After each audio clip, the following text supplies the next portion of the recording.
So the main thing to remember, and we've touched on this, but I want to meditate on it for a moment. Validation needs to be deterministic. So that means you get the same result no matter who runs the result, from what perspective, or when they run it. It's okay if they run that validation on an incomplete data set, in the sense that that they have an earlier snapshot of the whole data set, but it can't be the case that two different people get two different results from the same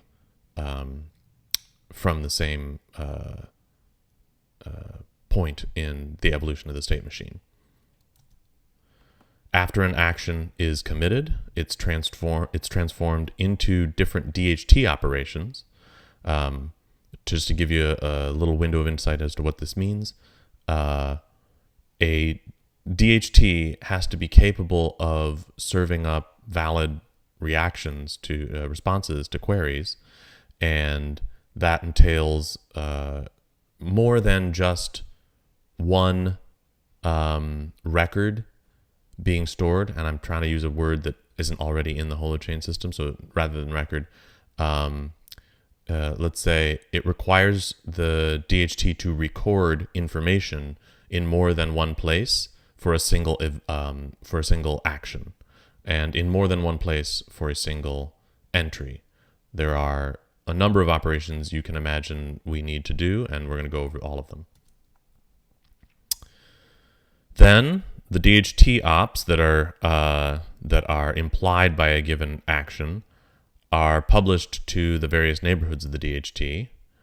When the nodes receive the publication, they add it to their validation queue, right? Because every node has some number of things it's sort of working to validate that it is an authority for, and it needs to take responsibility for validating. If the validation fails, then those nodes produce warrants that get gossiped throughout the network. So that's how bad actors are detected. All other nodes can verify that the bad agent is behaving badly because of the completeness of the paper trail, and then they disconnect from the bad actor. If the validation succeeds, the node starts to serve that record to DHT queries. So that's get and get links and so on. Validation callback function context. The function validate is called in a couple of contexts. One, the author validates because they don't want to. We wouldn't want it to be possible that the application code could accidentally construct invalid things and then send them out and then get the agent immune systemed out of the system accidentally. So an agent never publishes an action that hasn't already been validated. And then all prospective hosts of the DHT validate. Before I move on, I said a lot of things. I'm going to show you that table, and we're going to go over what the DHT ops are. So imagine create entry. There are 3 DHT ops we're going to consider. We'll go into great detail on this first one so we can kind of see the pattern, and then we'll move a little bit faster as we go through. It should be the case that because an agent created an entry, we should be able to query later to find out that the agent did something, right? So in addition to the existence of the entry, which is going to be reflected in the rest of these operations, you can imagine that someone might query for the activity log about that agent, yeah? So the create entry results in a register agent activity, and that DHT op is fundamentally different because people are going to query a different address when they go to look it up. They don't query by the entry itself. They may not know that entry exists. They may be asking, what has this agent done? And so this DHT operation has to be published in such a way that the information about that activity goes to an address that can be queried later. So the target hash where that thing goes to live is the author's public key. The payload is their action, and the metadata is the hash of the action. If you think about the scenario where someone is curious about this kind of thing, you can imagine them finding their way back to the action and then finding their way from the action to the entry merely by querying about that agent, which is exactly what we want. We want all the information about this to be discoverable from all the angles that a person might want to know about it. The record itself, that is both an entry and its action. So that's the hash of the action. The payload is the whole record, and it's stored at the action hash. There is no metadata. And then, of course, the entry absent the action, meaning like the thing that was created, that may have been created in the past by other actions. Assuming it wasn't created, we're going to create it again and just make sure that it's there. So the hash of the entry. So you kind of see the pattern here. There are some number of query scenarios that a DHT would have to respond correctly to, and all of those implied query scenarios are good reason to have a separate DHT op, and all of those DHT ops have to happen on the DHT or none of them. Okay, so update entry, we've got 5 things we expect. So register agent activity, you can imagine why we have that. It's the same as the previous. Store record, we've talked about this scenario, of course. Store entry, we've talked about this in the last example. Register entry update. Now, if you have an update scenario, there are 2 interesting entries you might care about learning more about, right? One is, what was the updated entry, the original, and what is the new entry that updates the old entry? So here we start to see that distinction showing up in our DHT ops. We need to provide a breadcrumb at the hash of the original entry, the old one that we're updating, and we need to provide a breadcrumb at the hash of the new entry.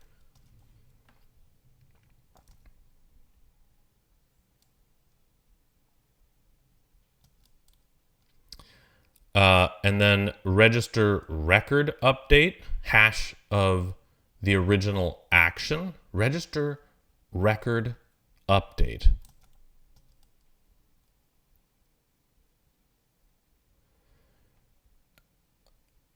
Right. Okay. So remember, when you issue an update action, you are modifying some other action. Let's assume the old action was the create. Just to keep 2 clear buckets in our mind, right? There is an interesting thing to observe in noticing that the action updates the action, and there's an interesting thing to observe that the entry updates the entry. So we have a total of 5 places we're going to store stuff, whereas we had 3 before. But in the original 3, and by original I'm referring to create entry, right? In the simplest case, create entry, we didn't have a past entry or past action we were modifying with this new action. Whereas in the update case, we have both an old action and an old entry, as well as a new action and a new entry. So that's why we start proliferating the number of DHT ops. Delete entry.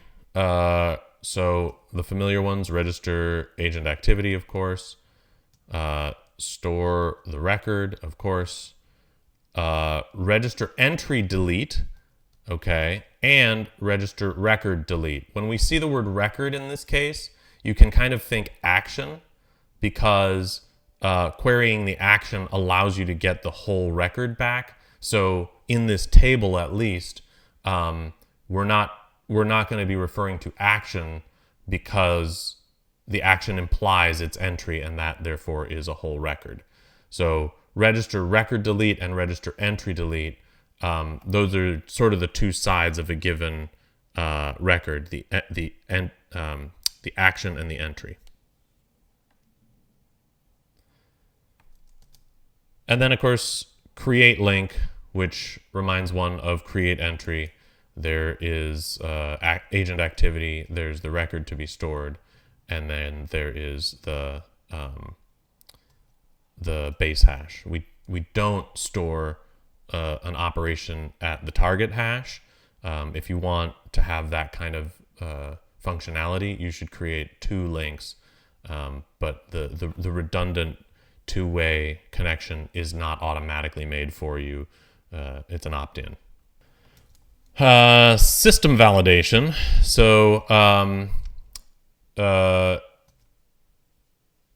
there are some low-level assurances you're getting that are not exactly about they're certainly not part of the validation rules that you write in your application. They're just the stuff that happens for free because you're running it on Holochain. You could say that these are the validation rules that every app would almost certainly want to implement, and so they've been implemented at a system level for you. Doesn't depend on your application code. So it's some system level validations across all apps, including actions. So in this case, source chains can't be forked. It is disallowed at a system level. At every moment where you would want the system to confirm that there's only one path a single agent source chain takes, the system is set up to do that. All actions must be signed by their author, so it's not the case you're ever going to have an action that is spoofed. The timestamp and sequence number for the actions must be incremental. Right, so Joshua, you asked like, can I confirm certain things? This is one of the assurances that I might try to build a certain amount of confidence around, like how accurate and or up to date are certain lists. Well, I can at least detect when people do things that would contravene this rule, and that might be a weak assurance. But if you add in the notion of like agent lifespan or agent reputation age, then only the agents that have been participating in the network in such a way that they've got a long history of having their timestamps make sense and be confirmable across one another, you get to a stage where an old action that has had a lot of actions stacked on top of it and references pointed back to it can be confirmed, and a brand new one that has nothing pointing back to it may have been spoofed in this timestampy way. Again, this is sort of a stretch, and it's never going to cover things completely, but it's the kind of thing that I would do to verify metadata rather than cryptographically verifiable data. If the action is accompanied by an entry, then the entry hash in the action is correct. You can't go the other way. You can't say, given an entry, what is the correct action? But you can always say, given an action, what is the correct entry? That's just simple Merkle chain stuff. On the entry side, the entry byte array can be deserialized into the appropriate struct. So that's why you define your entry types. When you define entry types, you are in a sense almost generating a bunch of boilerplate validation rules about what kind of data you're willing to have stored in the DHT, and any other kinds of data will automatically be treated as a violation of the rules. That's it for the system validation slide. App validation. So this is where your validation rules for a given entry or link type must go in the same zone and then the same type definition. This is where you're going to write your validation code. So app validation is the validation rules that you write. Validation rules for a given entry or link type must go in the same zone as the type definition itself. Private entries cannot be validated. So